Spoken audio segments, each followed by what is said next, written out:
예레미야 21장. 시드기야 왕이 말기야의 아들 바수울과 마아세야의 아들 제사장 스바냐를 예레미야에게 보냈을 때 그에게 임한 하나님의 메시지다. 그들이 와서 말했다. 바빌론 왕 느부갓네살이 우리를 치려고 전쟁을 일으켰소. 우리를 위해 하나님께 기도해 주시오. 그분께 도움을 청해 주시오.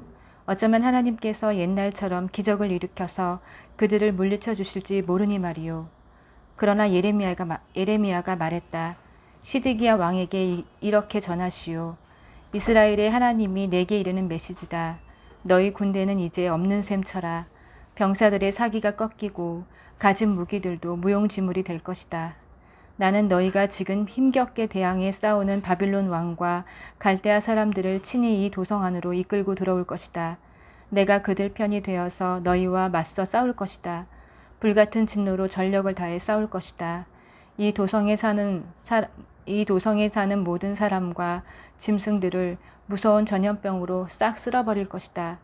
그런 후에 나는 유다 왕 시드기야와 그의 신하들, 아직 병들어 죽지 않고 칼에 맞아 죽지 않고 굶어 죽지 않은 생존자들 전부를 바빌론 왕 느부갓네살에게 넘겨줄 것이다. 그렇다. 그들을 죽이러 온 적들에게 내가 친히 넘겨줄 것이다. 적들이 그들을 무자비하게 죽일 것이다. 또 백성 전체에게 이렇게 말하시오. 너희를 향한 하나님의 메시지다. 잘 들어라. 내가 너희에게 선택권을 준다. 살고자 하느냐? 아니면 죽고자 하느냐? 이 도성에 남는 사람은 누구나 죽을 것이다. 칼에 맞아 죽든지 굶어 죽든지 병에 걸려 죽든지 할 것이다. 그러나 여기를 나가서 이 도성을 포위하고 있는 갈대아 사람들에게 항복하는 자는 다 살 것이다. 모든 것을 빼앗기겠으나 목숨만은 부지할 것이다. 나는 기필코 이 도성을 멸망시킬 것이다. 나는 그만큼 크게 노했다. 하나님의 포고다. 내가 이곳을 바빌론 왕에게 넘겨줄 것이며 그가 모든 것을 불태워 잿더미로 만들 것이다. 유다 왕실에 말한다. 하나님의 메시지에 귀 기울여라. 다윗 집안이여 들어라. 너희를 향한 하나님의 메시지다. 아침마다 새롭게 정의를 다짐하며 하루를 시작하여라. 착취당하는 자들을 구해주어라. 그렇게 하여 나의 진노의 불을 피하여라. 그 불은 한번 붙으면 그 무엇으로도 끌 수 없기 때문이다. 그런데 너희는 내 진노의 불을 지피는 악한 무리다. 내가 너희를 적대시한다는 것을 모르느냐? 그래, 내가 너희를 대적한다. 너희는 모든 준비를 갖추어 안전하다고 생각한다. 누가 우리를 손댈 수 있겠는가? 누가 우리 파티를 망칠 수 있겠는가 한다. 내가 그렇게 할 수 있다. 내가 그렇게 할 것이다. 내가 너희 악한 무리를 벌할 것이다. 무엇으로도 끌 수 없는 맹렬한 불을 일으켜서 보이는 것 전부를 태워 재로 만들 것이다. 22장. 하나님의 명령이다. 왕궁에 가서 이 메시지를 전하여라. 다윗 보좌에 앉은 유다 왕아, 하나님의 말씀에 귀 기울여라. 왕과 신하들, 그리고 이 왕궁 문을 출입하는 백성들 모두 들어라. 이는 하나님의 메시지다. 너희의 정의를 돌아보아라. 사람 사이의 일을 공정하게 다루어라.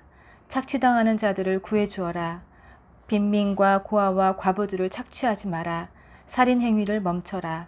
너희가 이 명령에 순종하면 그때는 다윗 왕과의 왕들이 끊이지 않고 말과 병거를 타고 이 왕궁 문을 드나들게 될 것이다. 그들의 신하와 유다 주민들도 그렇게 할 것이다. 그러나 너희가 이 명령에 순종하지 않으면 맹세컨대 하나님의 포고다. 이 왕궁은 폐허가 되고 말 것이다. 유다 왕궁에 대한 하나님의 선고다. 내가 너를 좋아하여 길르앗의 아름다운 언덕과 레바논의 산 정상같이 여겼으나 이제 맹세코 너를 황무지로 텅 빈 유령 마을로 바꾸어 놓을 것이다. 커다란 쇠망치와 무시무시한 몽둥이를 가진 파괴자들을 고용하여 온 나라를 늘씬하게 두들겨 패고 다 불태워버릴 것이다. 각처에서 온 여행자들이 이 땅을 지나며 물을 것이다. 무슨 이유로 하나님께서 그 대단하던 도성을 이렇게 만드셨는가? 그들은 어떤 대답을 듣게 될 것이다. 그들이 자기 하나님과의 언약을 저버리고 다른 신들을 따르며 숭배했기 때문이다. 죽은 왕 요시야를 두고 울지 마라. 눈물을 낭비할 필요 없다. 대신에 포로로 잡혀간 그의 아들을 위해 울어라. 그가 영원히 떠났으니 말이다. 그는 다시 고향 땅을 밟지 못할 것이다. 아버지 요시야를 이어 유다의 왕이 된 살룸에 대해 하나님께서 이렇게 말씀하신다. 그는 이곳을 영원히 떠났다. 그는 그들에게 붙잡혀가 그 땅에서 죽을 것이다. 다시는 고향 땅을 밟지 못할 것이다. 백성들을 들볶아 자기 왕궁을 짓고 사람들을 해쳐가며 좋은 집을 짓고 일꾼들을 속이고 정당한 품삯을 주지 않는 자, 널찍한 방과 화려한 창문을 갖춘 멋진 집을 지어 살아야겠다. 값비싸고 진귀한 원목과 최신 유행 장식품을 수입해 들여와야겠다고 말하는 자에게 화가 있으리라. 그래, 화려한 왕궁을 짓는 일이 왕의 본분이더냐? 내 아버지는 성공한 왕이었다. 그렇지 않느냐? 그는 옳은 일을 행하고 백성을 공정하게 대하여 모든 일에 형통했다. 그가 억압받는 자들을 보살펴 주었고 유다가 잘 살게 되었다. 이런 것이 나를 안다는 말의 의미가 아니겠느냐? 하나님의 포고다. 그러나 너는 눈멀었고 머리도 텅 비었다.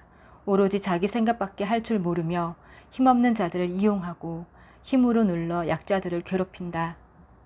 유다왕 요시아의 아들 여호와김에 대한 하나님의 판결이다. 이 자에게 화가 있으리라. 아무도 그를 위해 가련한 형제여 하고 울어주지 않는다. 아무도 그를 위해 가련한 폐하 하고 울어주지 않는다. 그들은 죽은 노새에게 하듯 그의 장례를 치르고 성문 밖으로 끌어다가 쓰레기처럼 던져버릴 것이다. 예루살렘아, 너는 레바논 산 정상에 올라 거기서 울어라.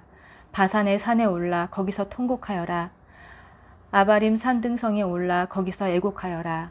너는 스스로의 삶을 완전히 망가뜨렸다. 내가 잘 나갈 때 나는 내게 경고했다.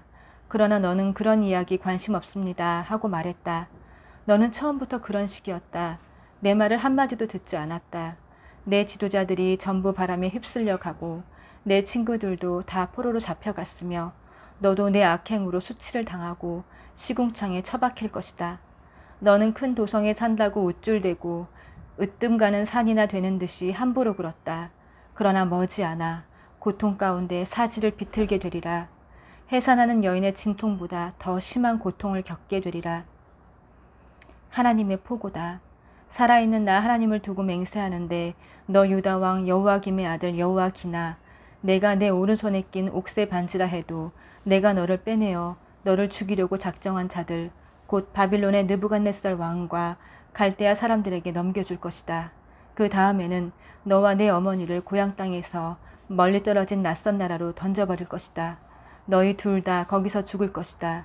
너희는 죽을 때까지 고향을 그리워하겠지만 다시는 고향 땅을 밟지 못할 것이다. 여호와기는 물 새는 양동이 아무짝에도 쓸모없는 폐물인가? 그렇지 않다면 왜 버려졌겠는가? 어찌하여 자식들과 함께 낯선 땅에 버려졌겠는가? 오 땅이여, 땅이여, 땅이여, 하나님의 메시지에 귀 기울여라. 하나님의 선고다. 그를 자식 없는 사람인 셈 치고 포기하여라. 그는 사람 구실을 하지 못할 것이다. 그에게서 대가 끊기고 그가 마지막 왕이 될 것이다. 아멘.